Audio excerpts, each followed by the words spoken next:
मैं धर्म भूमि कर्म भूमि कृष्णा की जन्म भूमि कृष्ण में पहचान रखता हूँ। मैं मथुरा हूँ, मैं मथुरा हूँ, मैं मथुरा हूँ।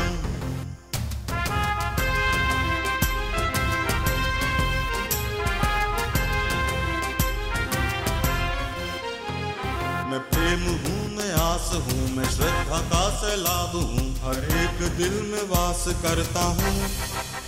मैं मथुरा हूँ, मैं मथुरा हूँ, मैं मथुरा हूँ।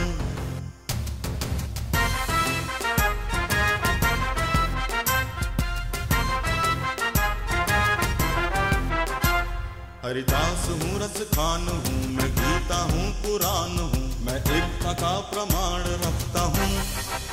मैं मथुरा हूँ, मैं मथुरा हूँ, मैं मथुरा हूँ।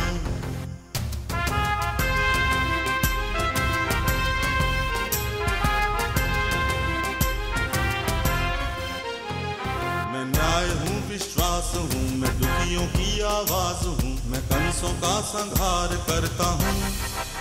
मैं मथुरा हूँ, मैं मथुरा हूँ, मैं मथुरा हूँ, मैं मथुरा हूँ। नमस्कार, मैं अनूप शर्मा एक बार फिर से आप सभी का बहुत बहुत स्वागत करता हूं नियो न्यूज़ पर, हमारे इस खास कार्यक्रम जिसका नाम है मैं मथुरा हूं। मैंने साफ तौर पर इससे पहले भी कहा, एक बार फिर से वही दोहरा रहा हूं और पूरे भरोसे के साथ दोहरा रहा हूं कि नियो न्यूज़ का ये कार्यक्रम मैं मथुरा हूं एक सोच है, एक कोशिश है, एक प्रयास है, एक उद्देश्य है, एक वार्ता है, एक मंच है, एक ऐसे ऐसे कई सम्मिलित कदम हैं जो किसी और बढ़ चले हैं और वो मुकाम की चिंता किए बिना बढ़ना जानते हैं। हम चाहते हैं कि मिल करके बैठें, बातें करें, समस्याओं का जिक्र हो, समाधान की तरफ जाने की कोशिश हो। हम चाहते हैं कि मंच सजे तो वहां से संस्कृति का उद्घोष हो, अनेक विशिष्ट हस्ताक्षर आए तो नवोदितों को भी एक बेहतरीन मंच लाड़ और प्यार के साथ मिले। ये कोशिश बदस्तूर जारी है। वर्ष 2018 में एक बार फिर से मैं मथुरा हूं का मंच सजा है। मैं मथुरा हूं 2018 श्रीधाम वृंदावन के वृंदावन शोध संस्थान के मंच को मैं मथुरा हूं का महामंच का आकार देते हुए एक बार फिर से मैं आपके साथ जुड़ रहा हूं और आपकी तालियों की गुजारिश करते हुए मैं परिचय करा रहा हूं उस दिग्गज हस्ती से जिसके साथ बैठ करके वार्ता करना मेरे लिए एक बड़ी खुशनसीबी है। जी हां, इस समय हमारे साथ मौजूद हैं हमारे इस देश के ही नहीं बल्कि दुनिया के एक दिग्गज अभिनेता रजा मुराद। बहुत जोरदार तालियों के साथ मैं अभिनंदन करता हूं सर आपका। बहुत बहुत स्वागत, बहुत बहुत अभिनंदन और बहुत बहुत धन्यवाद कि आपने अपने इतने व्यस्त समय में से तमाम बहुत सारी जटिलताओं मुश्किलों के बावजूद हमारा निमंत्रण कबूल किया और उस सबसे बड़े नायक यानी महानायक भगवान श्री कृष्ण, इस अखिल ब्रह्मांड का सबसे बड़ा नायक, वो एक ऐसा चितेरा जो 16 कलाओं का अवतारी था, वहाँ आप जैसा कलाकार आज यहाँ मौजूद है। ये हमारे लिए बहुत बड़ी खुशनसीबी है। बहुत बहुत इस्तकबाल और स्वागत आपका। बहुत बहुत धन्यवाद। आपके साथ बात करूं, आपके संग मैं बातचीत करना चाह रहा हूं। ये मैंने कहा ये मेरी खुशनसीबी है, इन्हें बुलाया, वो निमंत्रण स्वीकार हुआ, ये सौभाग्य है। अब साथ बैठ करके एक गर्मजोशी तो बनती है, लेकिन संग में कभी कभी मैं इसको स्पष्ट तौर पे कह रहा हूँ, पिछले 15 सालों में शायद हमने बहुत सारे इंटरव्यूज़ किए हैं, बहुत सारी हस्तियों से मुलाकात की है। राज बब्बर साहब से इससे पहले भी मिला, लेकिन इंटरव्यू करने का मौका नहीं मिला। अब यहाँ पर इंटरव्यू कर रहा हूँ तो सोच रहा हूँ एक दिग्गज से बात करनी है, एक बड़े आदमी से बात करनी है, लेकिन वो थोड़ी सी कहीं एक सिहरन है। लेकिन इस सब के बावजूद इतना ज़रूर कहना चाहूँगा कि जितना भी इन्हें महसूस किया है, ये कला के तौर पर तो बहुत बड़े हो सकते हैं, इंसान के तौर पर बड़े सामान्य हैं, बहुत सहजता से मिलते हैं और अपनी सहजता से दूसरों को सहज करने की कोशिश करते हैं। मंच पर जब हमने इनको इस सीट पे बुलाया था तो उस स्टेज के कॉर्नर पर जाकर इन्होंने झुक करके सारी जनता को सलाम किया। और अभी भी जब हमसे बातचीत कर रहे थे तो मैं छोटा सा परिचय जोड़ना चाह रहा हूँ। 500 से अधिक तो फिल्में कर चुके हैं, 19 जुबानों की फिल्में कर चुके हैं, 19 भाषाओं की। मैंने पूछा सर आपने हॉलीवुड नहीं किया? बोले बड़े आसानी से। एक मुस्कुराहट आई, उसमें कहा कि कभी मौका नहीं मिला। फिर उसके तुरंत बाद तपाक से कहते हैं कि मौका मिलेगा तो करूंगा नहीं, क्योंकि मैं रजा मुराद हूं। हाँ, एक रशियन फिल्म में अभिनेता रशिया की एक फिल्म में एक अभिनेता का किरदार निभाया, उसके बारे में जानकारी कर लेंगे। इसके बाद मैंने कहा सर उम्र तो अब 50-60 के ऊपर जा रही होगी। बोले हाँ 68 का हूँ। और मैंने कहा बीमारियाँ? बोले 68 की उम्र, 68 बीमारी। तो 68 बीमारियों के साथ ये एक बहुत मजा हुआ नेता, अभिनेता, बहुत मजा हुआ एक ऐसा कलाकार जिनके साथ बैठ करके मैं फिर से दोहरा रहा हूँ, बहुत सम्मानपूर्वक दोहरा रहा हूँ कि मेरी खुशनसीबी है। एक बार फिर से आपका बहुत बहुत स्वागत करता हूँ सर। अब शुरू कर लेते हैं बातचीत का दौर। बातचीत के दौर में सबसे पहले मेरी जो ख्वाहिश है वो पूरी कर दीजिए।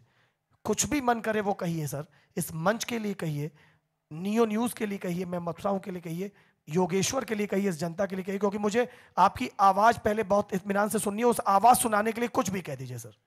सबसे पहले मैं न्यू न्यूज़ का तहे दिल से शुक्रिया अदा करूंगा कि आज के इस ख़ास दिन उन्होंने मुझे याद किया, मुझे यहाँ बुलाया, बड़ी इज्जत बख्शी।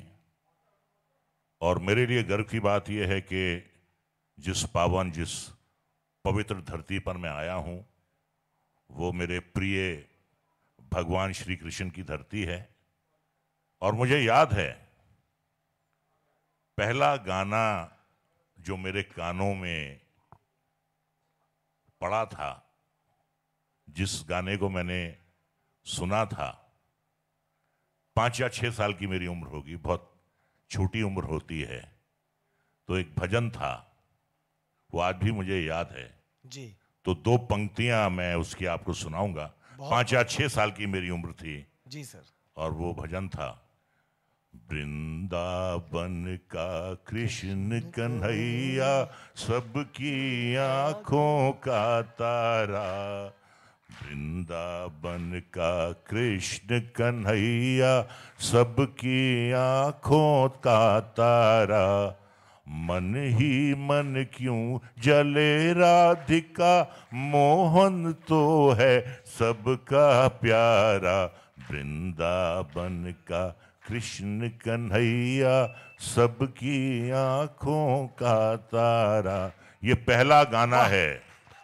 वाह, बहुत बढ़िया, जो बहुत ही बढ़िया। होश संभालने के बाद मुझे याद है कभी मथुरा आने का मौका नहीं मिला था।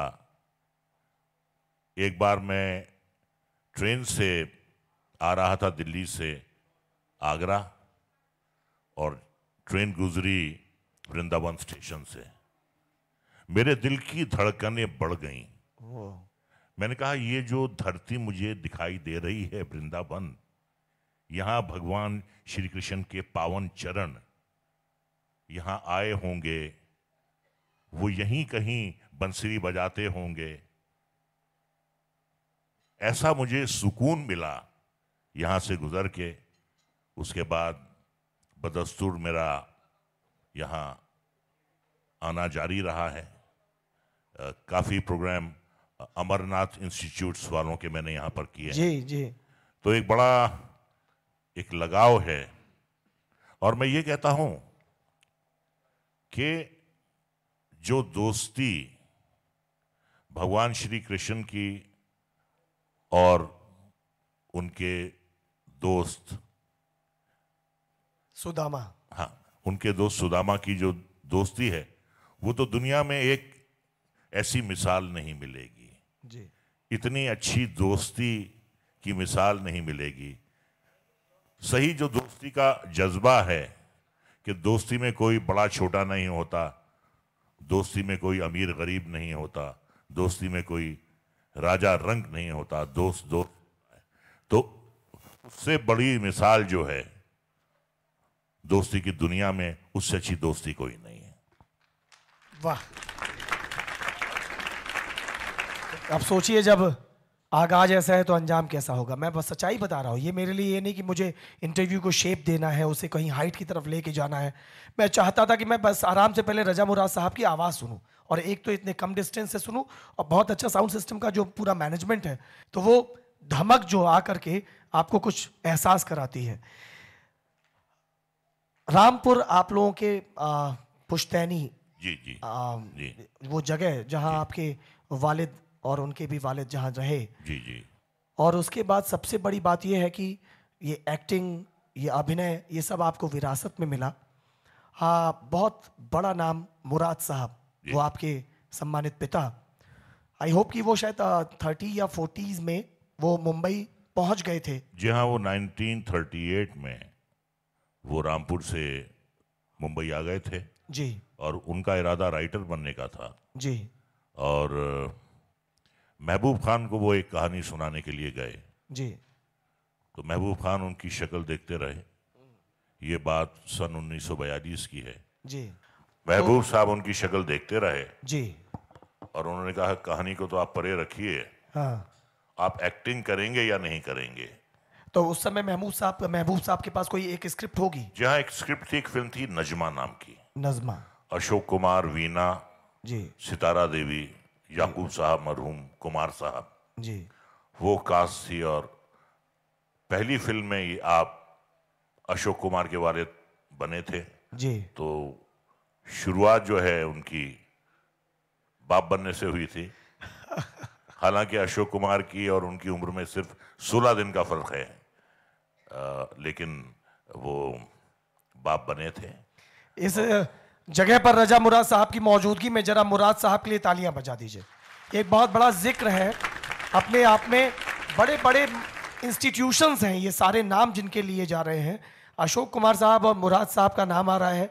मुराद साहब पिता बने, 16 दिन मात्र बड़े। तो किस तरह के बड़े अभिनेता, और उन्हीं अभिनेताओं की छाप लेकर के रजा मुराद साहब यहाँ बैठे हैं। जी। तो यहाँ से उनको पहला ब्रेक, यहाँ से उनकी शुरुआत हुई जी। और बड़ी अच्छी अच्छी उन्होंने फिल्में की। महबूब साहब की तकरीबन तमाम फिल्मों में वो होते थे। जी। नजमा, अनमोल घड़ी, अनोखी अदा, अंदाज, आन, जी। सन ऑफ इंडिया, अमर, आवाज। तो महबूब साहब की हर फिल्म में वो हमेशा होते थे। जी। बड़ी अच्छी उनकी दोस्ती थी और महबूब साहब उन्हें बादशाह कहते थे। हाँ, उन्हें कभी मुराद साहब नहीं कहा उन्होंने, हाँ। बादशाह कह के उन्हें हमेशा बुलाते थे। इसके पीछे कोई खास वजह थी? हाँ, उसकी वजह यह है कि जो महबूब साहब की फिल्म थी आन, जी, आन में उन्होंने बादशाह का रोल किया था। अच्छा। तो वो उन्हें बादशाह ही कहते थे हमेशा। जी। तो उसके अलावा बड़ी यादगार फिल्में की मेरे वालिद साहब ने, जैसे मिर्जा गालिब, दो बीघा जमीन, मुगल आजम में आपने राजा मानसिंह का रोल किया था। दिलीप साहब के साथ बहुत फिल्में की, दीदार, अंदाज, यहूदी, दिल दिया दर्द लिया, बहुत फिल्में की उन्होंने दिलीप साहब के साथ। जी। और मेरी और उनकी फिल्में अगर मिला दी जाएं तो बाप बेटों ने दोनों ने 1000 से ज्यादा फिल्मों में। क्या बात है। 1000 फिल्में दे चुके इस हमारे हम सबको, एक ऐसी जोड़ी मुराद साहब और रजा मुराद साहब। रजा मुराद साहब, फिर आप कैसे, कहाँ से आपके पहले तो जन्म, और फिर कैसे सोच के चलिए मैं भी पापा के नक्शे कदम पर चलूं? जन्म मेरा मुंबई में हुआ जी। और मेरे दादाजी हाफिज वजीर अली खान साहब जी रामपुर में रहते थे।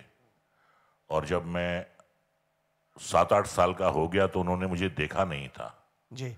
और जो मेरे ताया थे उनके कोई औलाद नहीं थी, और मुझसे बड़ी 3 बहनें थीं, तो कोई लड़का नहीं था। 3 बहनों के बाद मैं पैदा हुआ। अक्सर लोग मुझसे ये पूछते हैं कि आपकी ये भारी आवाज़ बचपन से है या ये बाद में भारी हो गई। तो मेरी वालिदा ने मुझे एक वाकया सुनाया कि जब नर्स आई और नर्स ने कहा कि बेटा पैदा हुआ है तो उन्हें यकीन नहीं आया, क्योंकि उससे पहले उनके 3 बेटियां हो गई थीं। फिर नर्स लाई मुझे और मैं कपड़े में लिपटा हुआ था, और मैं जो अपनी भारी आवाज में रोया तो उन्हें सुनकर यकीन आ गया कि ये लड़का है। बजाय देखने के सुन के यकीन हो गया कि ये लड़का है। तो पैदाइशी आपको ये आवाज मिली जी। तो उसके बाद वालिद साहब ने मुझे रामपुर भेज दिया जी। क्योंकि उस वक्त मेरे दादाजी की उम्र कुछ 97 थी और वो चाहते थे कि जिंदगी की आखिरी आखिरी घड़ियां वो मेरे साथ गुजारें। जी। और वहीं मैंने दाखिला ले लिया स्कूल में। तो प्राइमरी एजुकेशन मेरी रामपुर में हुई, 3rd 4th 5th मैंने रामपुर से किया। लेकिन मेरा रामपुर जाना बहुत ही मेरे लिए फायदेमंद साबित हुआ। जी। एक बड़ा ही एक कदीम शहर है, पुराना शहर है, रिवायती शहर है, बड़ा वहाँ अदब है बड़ों का, बड़ी अच्छी ज़बान बोली जाती है। जी। तो ज़बान से वाकफियत हुई। यहाँ कॉन्वेंट में पढ़ता था, सिर्फ इंग्लिश मीडियम था। जब रामपुर गया तो उर्दू हिंदी से भी परिचय हुआ। उर्दू आ गई, हिंदी आ गई, लिखना बोलना आ गई। और जो बड़ों का अदब होता है वो हमें रामपुर जाकर पता चला कि अगर आप सड़क से गुजर रहे हैं और कोई बुजुर्ग जिससे आपका तारुफ नहीं है, जिसे आप नहीं पहचानते, वो भी अगर गुजर रहा है और वो बुजुर्ग है तो आप उसे सलाम करेंगे। बड़ी बात है। तो ये तहजीब है उस शहर की, एक तारीखी शहर है। तो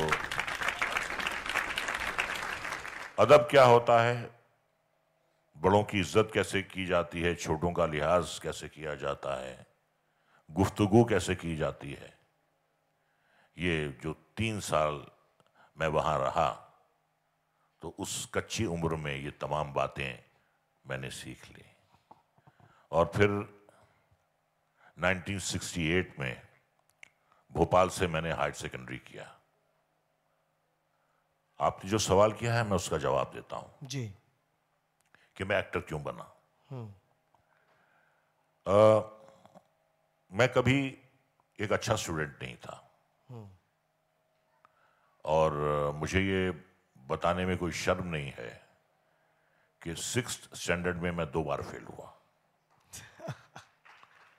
और 2 बार फेल होने के बाद स्कूल वालों ने मुझे मेन गेट दिखा दिया कि आप जा सकते हैं यहां से। जी। और इतना बुरा स्टूडेंट था कि एक बार सुपरिंटेंडेंट आ रहे थे स्कूल का मायना करने के लिए। मुझसे ये कहा गया, क्लास टीचर ने कहा, मिसेस सैना नाम था उनका, मिसेस सैना, आपको याद है अभी? जी हाँ। जी। उन्होंने कहा कल आपको आने की कोई जरूरत नहीं है, हम आपकी प्रेजेंट लगा देंगे, लेकिन कल आप आइएगा नहीं, क्योंकि कहीं आपका सामने उनसे पूरी हाँ वो मुझसे कुछ सवाल उन्होंने कर लिया तो सारी स्कूल की इमेज जो है रेपुटेशन वो डगमगा जाएगी। जी। तो मुझसे बड़े प्यार से कहा गया कि कल आप घर में आप छुट्टी मनाइए और आपकी हम प्रेजेंट लगा देंगे। जी। देखिए क्या हुआ कि उसकी भी एक वजह थी। उसकी वजह यह थी कि रामपुर में उर्दू हिंदी मीडियम में मैंने तालीम हासिल की और 3 साल के बाद जब मैं वापस मुंबई आया तो मैं तमाम बचपन वाली अंग्रेजी भूल गया था। यहाँ फिर मुझे इंग्लिश मीडियम स्कूल में एडमिशन लेना पड़ा तो मैं कोप अप नहीं कर पाया जी। मैं बड़े कॉम्प्लेक्स का शिकार हो गया क्योंकि 3 साल मैंने रामपुर में गुजारे थे हिंदी उर्दू मीडियम में और फिर अचानक मुझे इंग्लिश मीडियम स्कूल में दाखिला दे दिया गया तो मेरा बड़ा मजाक उड़ता था। मैं सबका पंचिंग बैग होता था और बड़ा मैं टिमिड था, बड़ा मैं डरपोक था, बड़ा मैं दब्बू था। और जब मेरा मजाक उड़ता था तो बजाय किसी को जवाब देने के या लड़ने के मैं रोता था। लेकिन मुझे ये एहसास हुआ कि ये आदत जो है मेरी रोने की या डरने की, ये ठीक नहीं है, मुझे अपने आप को बदलना होगा। और उसके बाद 3-4 साल मैंने कुछ नहीं किया क्योंकि स्कूल से निकाल दिया गया था और 2 साल क्योंकि फेल हुआ था तो कोई और स्कूल मुझे लेने को तैयार नहीं था। किस मुंह से हम जाते किसी स्कूल में एडमिशन लेने के लिए। कहने का मतलब यह है कि अच्छा स्टूडेंट नहीं था, घर में कोई बिजनेसमैन नहीं था कि मैं कोई घर का कारोबार संभाल लूं। जी। तो कुछ तो जिंदगी में करना था। बहरहाल मेरे वालिद साहब ने कहा कि पूना में फिल्म एंड टेलीविजन इंस्टीट्यूट खुला है जहां पे एक्टिंग की तरबियत दी जाती है, तालीम दी जाती है। तो उन्होंने कहा कि मेरे ज़माने में तो कोई ऐसा इंस्टीट्यूट नहीं था, लेकिन अगर आज इस ज़माने में कोई है तो तुम्हें उसका फ़ायदा उठाना चाहिए। लेकिन उसकी मिनिमम क्वालिफिकेशन उस ज़माने में मैट्रिकुलेशन थी। तो बड़ी मेहनत करके मैंने मैट्रिक का इम्तिहान दिया, और जिस घर में मैं रहता था भोपाल में, वहां 10 बजे लाइट बंद कर दी जाती थी जी। और सुबह मेरा अखबार होता था, पर्चा होता था। तो मैं जाता था, वहां पे ईदगाह हिल है, वहां एक लैंप पोस्ट है, रात भर में वहां पढ़ता था। वाह, क्या बात है। रात भर में वहां पढ़ता था और बिना सोए घर आता था, अपने नहा धो के नाश्ता करके मैं इम्तिहान देने जाता था। तो वाकई जिंदगी में जिसे परिश्रम कहा जाता है वो मैंने किया है। और मैं ये कहता हूं कि अगर मैंने किया है तो मैंने किसी पर मेहरबानी नहीं की है, मैंने अपने ऊपर मेहरबानी की है। मैंने अपने आप को मजबूत करने की कोशिश की है। और भोपाल मेरा ननिहाल है, भोपाल मेरा ससुराल है, मेरी बेटी भी भोपाल में बिहाई है। और जब भी मैं भोपाल जाता हूं, उस खंबे के सामने मैं खड़ा होता हूं जिसके नीचे मैं पढ़ता था, और उस खंबे को मैं सलूट करता हूं कि तुम्हारी रोशनी से मुझे इल्म मिला। आज भी जब भी मैं गुजरता हूं, मैं गाड़ी खड़ी करता हूं और मैं बाकायदा उस खंबे को सलाम करता हूं। क्या बात है। ले उस समय एक सोच थी, अगर ये इस परीक्षा में पास नहीं हुआ तो पुणे में दाखिला नहीं मिलेगा। जी हाँ, जी हाँ, वो एक बात थी। वो अंदर से एक जज्बा था। जी हाँ, जी हाँ, वो जो आपको जी हाँ, जी हाँ, रात भर उसने जी हाँ, पढ़ने के लिए मजबूर हाँ, करता। उस जज्बे ने मुझे मोटिवेट किया। जी लेकिन फिर भी मैंने वालिद साहब से एक बात कही। जी। मैंने कहा अगर फिल्मों में मुझे कामयाबी नहीं मिलती है, मैं 5 साल कोशिश करूंगा, और 5 साल में अगर कुछ नहीं होता है तो फिर कुछ और करूंगा, कुछ और काम करूंगा। लेकिन पूरी जिंदगी मैं अपनी ज़ाय नहीं करूंगा, मैं अपनी जिंदगी बर्बाद नहीं करूंगा सिर्फ स्ट्रगल करने में। 5 साल में अगर होता है तो ठीक है, वरना मैं कुछ और करूंगा जिंदगी में, कुछ और काम करूंगा, जॉब करूंगा या कुछ भी करूंगा। पुणे तक पहुंच गए थे फिर आप? जी हाँ, पूना पहुंच गया, और एक बड़ा ही मैं वहाँ अच्छा स्टूडेंट साबित हुआ। अक्सर ये होता है कि स्कूल के और कॉलेज के बच्चे स्कूल से या कॉलेज से बंक करके फिल्में देखते हैं। जी। हमारे तो क्लासेस में फिल्में दिखाई जाती थी। तो और एक इंटरेस्ट की बात भी थी। तो 2 साल हमने वाकई बड़ी मेहनत की वहाँ पे, मेहनत की। उसके बाद 1971 में मुझे पहली फिल्म मिली एक नज़र। उसमें अमिताभ बच्चन, जया भादुरी थे। आप ये मानते हैं कि आपके डीएनए में कलाकारी थी? नहीं अनूप जी, मैं नहीं मानता। मैं इस बात को बिल्कुल नहीं मानता। जी। इसलिए नहीं मानता कि अमिताभ बच्चन का बाप कोई कलाकार नहीं था, दिलीप कुमार का बाप कोई कलाकार नहीं था, संजीव कुमार का बाप कोई कलाकार नहीं था, नसीरुद्दीन शाह का बाप मस्जिद में पेश इमाम था। और ऐसे बड़े बड़े स्टार्स या सुपरस्टार्स के नाम नहीं लूंगा जिनके बच्चे कामयाब नहीं हो पाए। आप सब जानते हैं, नाम लेने की जरूरत नहीं है। काबिलियत अगर बनाती है तो वही बनाती है। और मैं बताता हूं, जैसे अजय देवगन है, वो एक फाइट मास्टर का बेटा है। जी। और राकेश रोशन कोई इतने बड़े स्टार नहीं थे, उनके बेटे ने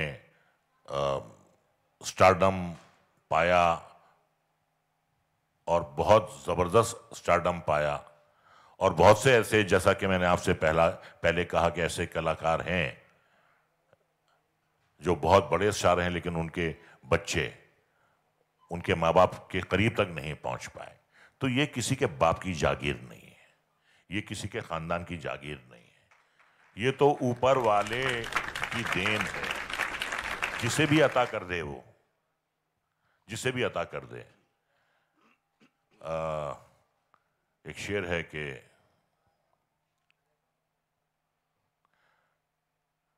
गुमनाम जो हुआ वो गुनाहगार हो गया, गुमनाम जो हुआ वो गुनाहगार हो गया, पत्थर कभी नसीब कभी खार हो गया। नामे कला तो है दुनिया में कारोबार, नामे कला तो है दुनिया में कारोबार, शोहरत जिसे मिली वो कलाकार हो गया। क्या बात है, बहुत खूबसूरत। रजा मुराद साहब से बातें कर रहे हैं।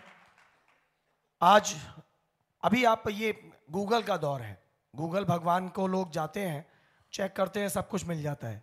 आप वहाँ जाइए, रजा मुराद साहब की विकिपीडिया पे सब कुछ मिल जाएगा। लेकिन जब वो सामने बैठ करके अपनी ज़िंदगी के बहुत सारे अनछुए पहलुओं को हमारे सामने बड़े खुल के रख रहे हों, बहुत सारे ऐसे पन्ने जिन्हें आज तक किसी ने ना पढ़ा हो, वो जब हमें बता रहे हों, तो ये बहुत ही रेयर मोमेंट है और इस मोमेंट को हम जी रहे हैं। तभी इस ऑडिटोरियम में लगातार तालियां बज रही हैं और बड़े जोर शोर से, बड़ी गर्मजोशी से, बल्कि थोड़ा सा एक ख़ास अंदाज में वो कहते हैं कि कलाकारी किसी की जागीर नहीं है, ये ऊपर वाले की तरफ से दी हुई एक नेमत है। वो उसे निखारना आपके हाथ में है कि आप कितनी मेहनत कर लेते हैं। और वो मेहनत ये कर चुके हैं, अपनी आप पहली फिल्म की वो जानकारी दें। उससे पहले एक ब्रेक ले रहे हैं, ब्रेक से जब वापस लौटेंगे तब रजा मुराद साहब से जानेंगे कि आखिर कौन सी थी उनकी पहली फिल्म, कैसे मिली और क्या नतीजा था उस पहली फिल्म का। मिलते हैं एक छोटे से ब्रेक के बाद। मैं मथुरा हूँ,